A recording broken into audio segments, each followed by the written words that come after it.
Salut Martin. Bonjour Guillermo. Alors, ça ne sera pas bien long. On va attendre donc que du côté du live, tout soit bien déjà en ligne. Parfait. Donc, ça y est. Donc, on est live. Alors, bonjour Martin. Bonjour Guillermo. Je te souhaite la bienvenue dans cette première émission Dans les coulisses de l'immobilier, des radios IMO.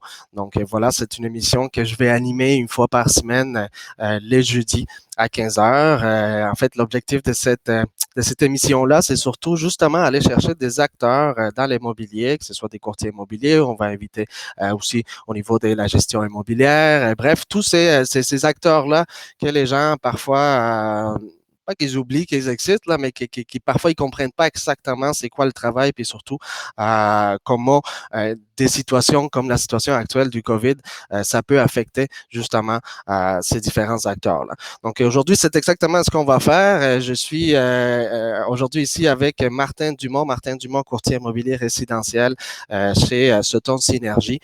Martin, bienvenue. Merci pour d'avoir accepté l'invitation, premièrement. Bienvenue chez moi. Ben oui, bienvenue chez moi aussi, hein, c'est vrai. C'est quand même drôle, mais la première émission qu'on fait, on l'a fait de la maison. Et je pense que les prochaines aussi, on va le faire. Je ne sais pas combien de semaines encore qu'il va nous rester, mais je pense qu'on va y aller. On va rester à la maison bien comme il faut. Alors, Martin, sans plus tarder, on va passer au sujet aujourd'hui. Évidemment, aujourd'hui, qu'est-ce qu'on veut, c'est parler un petit peu sur l'impact qu'est la COVID ou les COVID. En fait, je me demande toujours si on dit là ou les.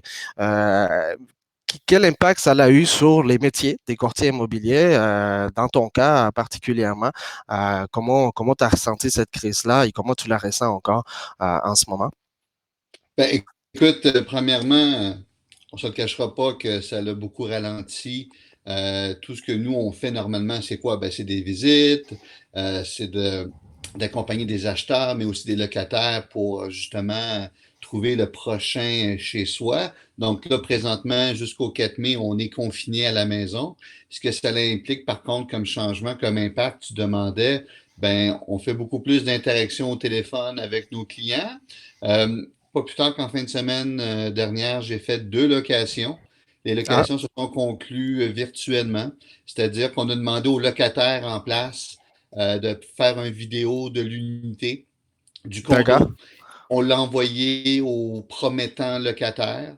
Le locataire, lui, a besoin d'une place pour le 1er juillet ou le 1er juin, dans le cas qui nous intéressait la fin de semaine.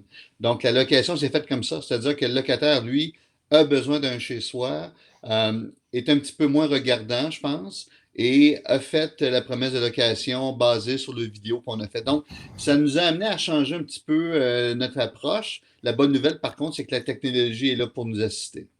Et dis-moi, tu parles des locations, justement, particulièrement au niveau de la location. Bon, on a jasé un petit peu avant de commencer le live. Tu me disais que ça, au contraire, ça n'a pas trop ralenti au niveau des locataires.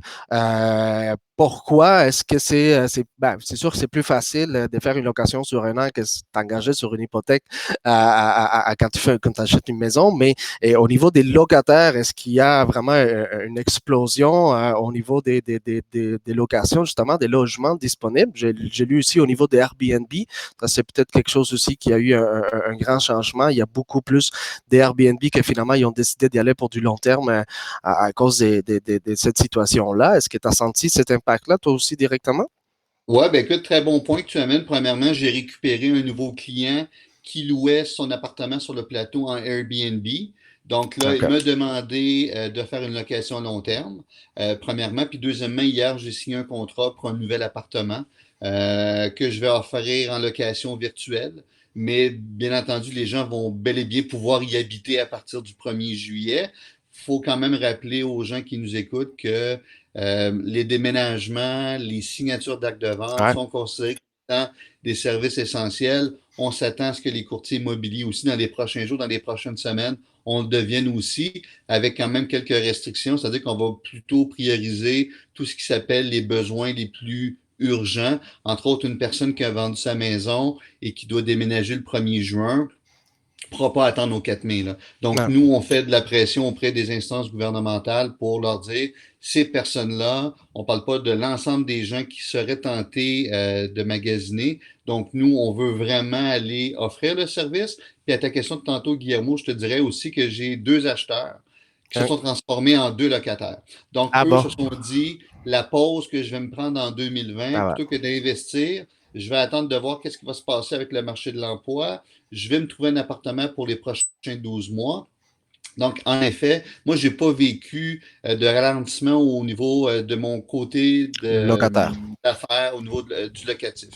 Au niveau du cotif, tu disais dans le fond que au niveau, bon, rappeler que oui, les notaires, ça reste des services essentiels. Est-ce que tu as eu l'opportunité de tester justement une transaction dans le fond, signée chez le notaire à distance? Est-ce que c'est quelque chose que tu as déjà pu tester ou pas encore? Non, ben écoute, c'est sûr que nous, les courtiers, on n'est plus. Moi, le notaire avec qui je fais surtout affaire a accepté de continuer à faire les signatures d'actes de vente directement à son bureau. Il Ah, faut comprendre que les notaires, c'est à partir seulement du 1er avril qu'on a permis la signature ben voilà. électronique. Donc, il y en a plusieurs qui vont devoir développer des aptitudes pour les signatures électroniques. On s'entend aussi qu'entre autres, une des transactions qu'on a faites cette semaine chez le notaire, les vendeurs avaient 85 ans.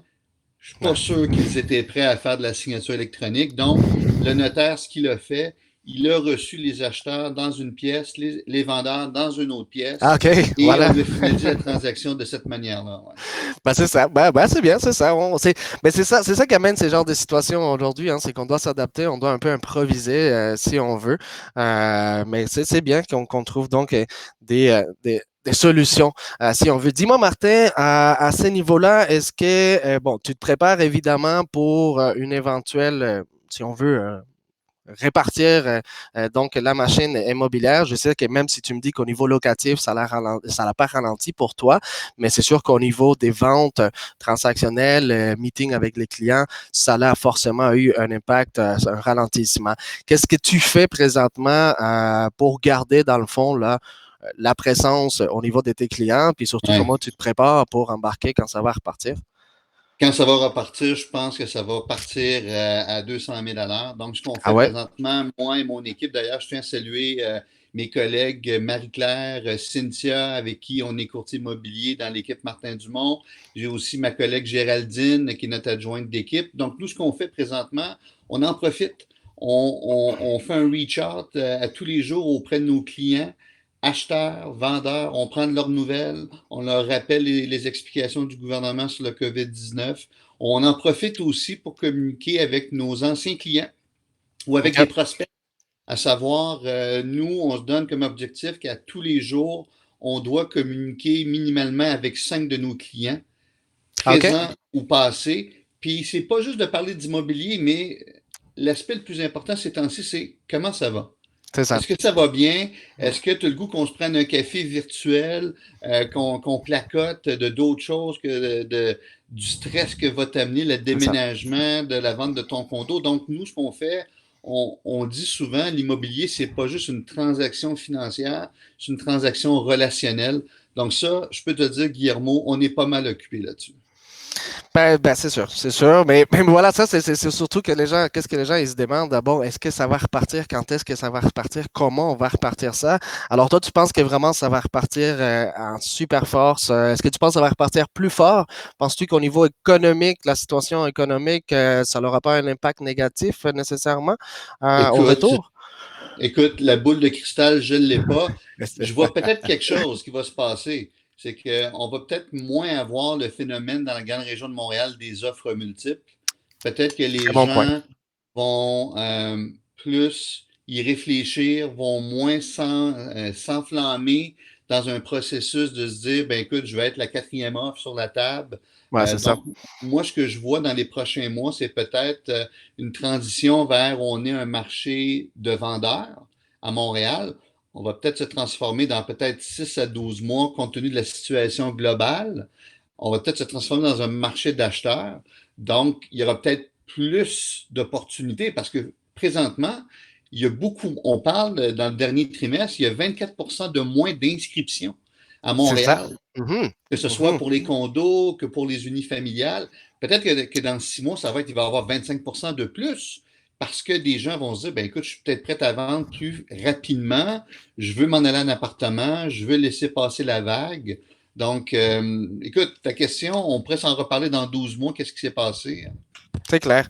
En parlant de ça, tu me dis bon, la vague, on est dans un marché, on était dans un marché des vendeurs. Est-ce que justement dans les derniers mois, tu as senti vraiment une diminution, pas plutôt une diminution, mais est-ce que tu as senti qu'il y a beaucoup de courtiers qui ont enlevé des propriétés du marché, qui étaient sur les marchés puis qui ont décidé tout simplement de l'enlever et qui attendent ben, voir qu'est-ce qui va arriver pour la mettre. Est-ce qu'autour de toi, est-ce que tu as des Hmm. collègues qui sont allés de cette façon-là? Est-ce que tu penses que c'est une bonne idée? Et non, écoute, j'ai pas vu cette tendance-là. Pas Au trop, d'accord. contraire, moi, les condos, tu vois, pas plus tard qu'hier, je suis en train de promener ma fille au parc, puis j'ai reçu une demande de visite virtuelle pour un des condos que je vends. Donc, la cliente veut l'acheter. Donc, ce qu'on a demandé, on a demandé à ma cliente vendeuse, peux-tu nous faire une vidéo de ton condo? Et là, demain matin, elle me dit, laisse-moi un petit peu de temps pour me ramasser, faire le ménage, parce que là, à la maison, on s'étend un peu plus. Donc là, demain, elle va faire une vidéo, elle va me le transmettre et je vais le transmettre aussi à l'acheteur potentiel. Et l'acheteur me le dit, moi, si la vidéo me convient, je suis prêt à faire une promesse d'achat. OK. Donc, on est en train de peut-être s'ajuster, c'est-à-dire que les gens se disent, ben écoute, j'ai été voir l'extérieur, je me suis promené, j'ai vu où est l'emplacement du condo, j'ai vu les documents, j'ai vu les photos, ça m'intéresse. Là, la seule question qu'il va falloir qu'on règle, Guillermo, c'est est-ce que les inspecteurs vont pouvoir aussi faire leur travail? C'était ma prochaine question. Qu'est-ce qui se passe maintenant si jamais on a besoin d'un inspecteur? C'est ça un peu qui bloque. Et dans l'autre sens, bon, peut-être pas, tu n'as pas senti que les courtiers y ont enlevé les propriétés du marché, mais est-ce que est-ce que toi, tu mettrais une propriété sur les marchés en ce moment? Déjà, c'est Oui, assez compliqué. Tu la mettrais? oui, Ah ouais, oui, oui. J'ai OK. même une journée avant le début du confinement, on a finalisé une séance photo pour un nouveau duplex dans Ville-Marie. Et présentement, j'ai une liste d'attente, c'est-à-dire que j'ai 6 personnes qui m'ont demandé, dès que le confinement va être levé, ça m'intéresse, On va aller l'emplacement voir. est bon, je veux venir visiter. Et nous, on dit toujours, hein, s'il vous plaît, ne faites pas d'offres sans au moins visiter ou faire inspecter. Ça, je pense que c'est. Tu sais, on n'achète pas une laveuse puis une sécheuse, là, Guillermo, là. Je ne peux pas concevoir qu'une personne est prête à mettre 850 000 Ah non, c'est puis clair. tu sais, un appartement, c'est différent pour 6 mois, pour 12 mois. Tu sais, on parle de 1500, 1600 par mois. No strings attached. Mais là, acheter un duplex à 850 000 sans le visiter, pas d'inspection, ça, je ne peux pas le recommander. Non, non, non, Donc c'est là, on sûr. prend les noms des gens puis on leur dit, quand que le confinement va se terminer, on va vous appeler et on va organiser les visites. Donc, en fin de compte, la mise en marché, oui, c'est toujours possible de le faire. Par contre, c'est les empêchements au niveau des, bon, la prise des photos. Ça, c'est des genres des trucs qui peuvent à ce moment-là bloquer cette mise en marché-là. Ouais, les vendeurs prennent des bonnes photos quand même, C'est hein, ça. avec les iPhones. J'ai des vendeurs qui m'ont montré des très bonnes photos. Donc, c'est D'accord. sûr qu'on envoie peut-être des moins bonnes qualités ces temps-ci sur Centris. Qu'habituellement. Mais je Mhm. pense que les gens comprennent que le COVID fait en sorte que moi, je ne me déplacerai pas pour faire des photos. Le vendeur les fait. Avec un iPhone, un Samsung, la résolution est très bonne. Et puis, on l'explique, puis les gens comprennent. Bon, ben parfait. Ben écoute, ben Martin, ben, écoute, je pense que on a fait le tour rapidement. Tu sais, on avait quand même une petite dizaine, 10 à 15 minutes. Là, on est dans les 15 minutes. Je te remercie d'avoir accepté l'invitation en espérant bon, que ça l'a servi aux auditeurs qui étaient avec nous d'avoir une meilleure idée de comment, dans le fond, la situation actuelle est en train d'affecter positive ou négativement les métiers des courtiers immobiliers. Puis écoute, je te souhaite bonne continuation. Puis lâche pas. Puis si jamais tu as des nouveaux trucs, écoute, je pense qu'on va avoir plusieurs émissions encore là avant que la situation se remette. Fait que peut-être bien à une prochaine fois. Ouais, puis une joyeuse Pâques à toi et à ta Ah ben famille, merci beaucoup. Guillermo. Merci beaucoup, pareillement. Je te souhaite les mieux Reste chez dans, toi par dans cette contre, hein? situation. Ben, pas le choix, pas le choix. Merci Martin. Merci beaucoup. Merci Guillermo. Bye Salut. bye. Merci à vous tous d'être avec nous aujourd'hui. Puis restez à l'affût pour la prochaine émission. Donc, la semaine prochaine, on vous annoncera avec du temps, là, ça sera quoi? Ce serait quoi mes invités? Merci. Au revoir.